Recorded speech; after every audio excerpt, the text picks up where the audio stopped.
The rain didn't fall that night, it attacked. It slammed against the glass walls of the office tower like 1,000 furious fists, rattling the steel beams and drowning the city in chaos. I remember the lightning first. A violent flash that turned the sky white. Then the sound, an explosion of thunder that seemed to split the building in half. And then, nothing. No breath. No strength. No ground beneath me. Just darkness closing in while somewhere far away, a voice refused to let me go. If you believe in kindness, in second chances, and in the idea that even the coldest hearts can change when it matters most, take a moment right now to like this video, comment your thoughts, share it with someone who needs hope, and subscribe to the channel, The Kindness Chronicles. Because sometimes, the stories that shake us are the ones that remind us who we truly are. I never thought my life would almost end on the polished marble floor of the 38th floor conference room. And I certainly never imagined it would be my boss, the man everyone described as ruthless, distant, and unbreakable, who would be the one fighting to bring me back. His name was Daniel Mercer. In our company, his name carried weight. People straightened their posture when he walked by. Conversations died mid-sentence.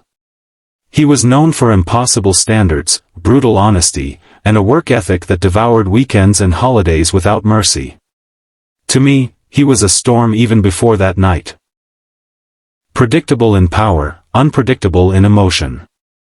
I had worked under him for almost 2 years, long enough to know he valued results over excuses and strength over sentiment. I had joined the company fresh out of college, carrying more responsibility than most of my coworkers knew. My mother's medical bills were stacking up faster than I could count. My younger brother needed tuition. I needed this job more than pride, more than sleep, more than comfort. So I stayed late. I skipped lunches. I said yes when I wanted to say no. I built walls around exhaustion and pretended they were ambition. The day of the storm had already been heavy. The city weather alerts warned of flash floods and severe winds, but corporate deadlines don't pause for thunder. Daniel had scheduled a critical presentation for an international client, millions of dollars on the line.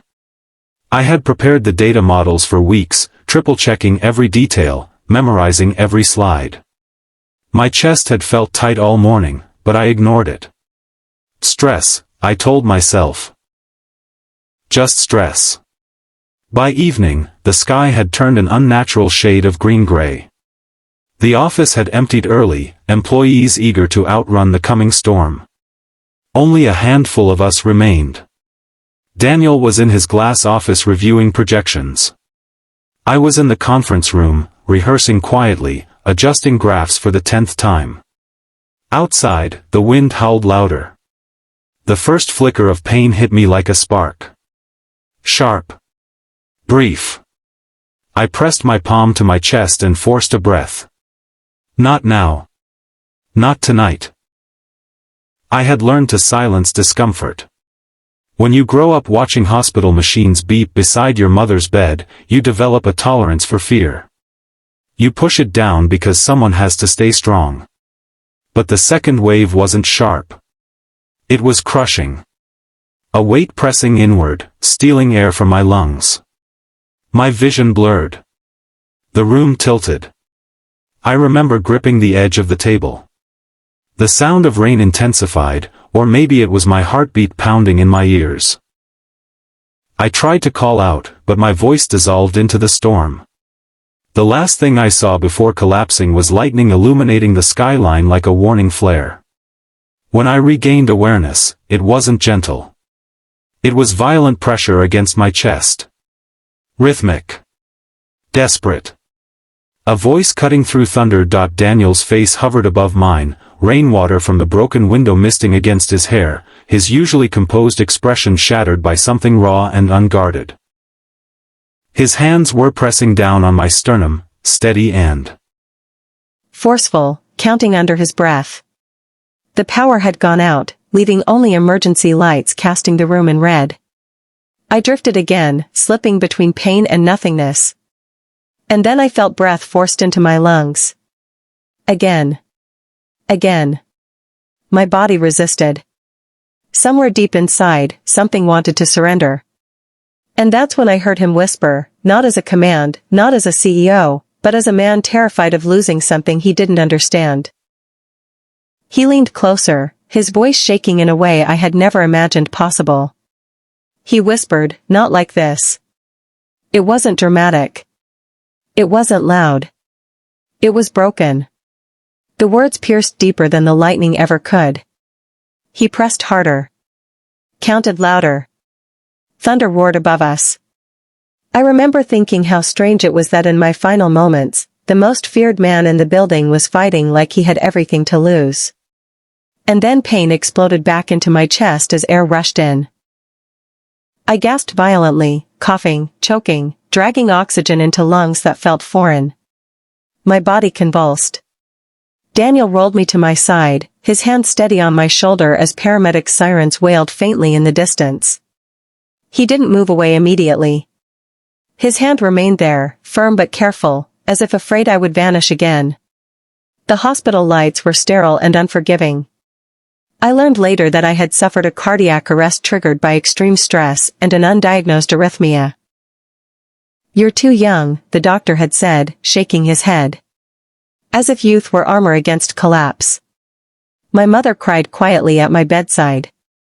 My brother stared at the machines with wide eyes. And Daniel stood awkwardly near the window, still in his rain-soaked suit, refusing to leave. He had ridden in the ambulance. He had called my emergency contacts. He had signed forms when my hands couldn't. That didn't align with the image everyone had of him. It didn't align with the image I had. Over the next few days, something shifted. He visited daily, never staying long, never making it about himself. He asked about my mother's treatment. About my brother's exams. He learned details he had never bothered to notice before. I realized he hadn't known. He had seen performance, not pressure. Deadlines, not desperation. One afternoon, when my family had stepped out for coffee, he finally spoke more than a few sentences. He admitted that when he found me on the floor, for a split second he had frozen. Not because he didn't care, but because he had lost someone once before in a storm. Years ago, his younger sister had died in an accident during severe weather. He had carried guilt ever since, believing he could have done something more. "When you stopped breathing," he said quietly, staring at the city beyond the hospital glass, "it felt like history trying to repeat itself." He didn't look at me when he said it. But I understood. The man who had built walls of steel around his heart wasn't heartless. He was haunted. Recovery wasn't easy. My body felt fragile. My confidence felt worse. I had defined myself by endurance, by how much I could carry without breaking. Now I had broken publicly, dramatically. I expected to lose my position, to be seen as unreliable. Instead, when I returned to work months later, I found changes waiting. Mandatory wellness breaks. Adjusted workloads. A company-sponsored health screening program. Flexible schedules for employees with caregiving responsibilities. Daniel had implemented them all. Quietly. Without an announcement celebrating his compassion. The culture began to soften. People spoke more openly about burnout. About family struggles. Productivity didn't drop, it improved. Morale lifted. It turned out that when people feel seen, they don't need to collapse to be heard. As for me, I learned something harder than spreadsheets and projections. I learned that strength isn't silence. It isn't sacrificing your heartbeat for approval. It's knowing when to ask for help before your body forces you to. Daniel and I never spoke about. Would meet briefly, and there would be an unspoken acknowledgement. We had both faced storms that night. Mine had stopped my heart. His had reopened it. Years have passed since that thunder split the sky. My mother's health has stabilized. My brother graduated with honors. I moved into a leadership role myself, determined to lead differently, firm but human. And every time a storm rolls over the city and rain lashes against glass, I pause. I remember the marble floor. The red emergency lights. The relentless rhythm of hands refusing to give up. I remember a voice breaking through chaos, insisting that my story would not end there. Not like this. If this story moved you, if it reminded you that even in the darkest storm someone might be fighting for you in ways you cannot see, please take a moment to like, share, and subscribe to The Kindness Chronicles. And before you go, I have a special request. Comment one line below about a time someone showed you unexpected kindness. Your story might be the light someone else needs today. Because sometimes survival isn't just about the breath returning to your lungs. Sometimes it's about realizing that kindness can restart a heart long before it ever stops.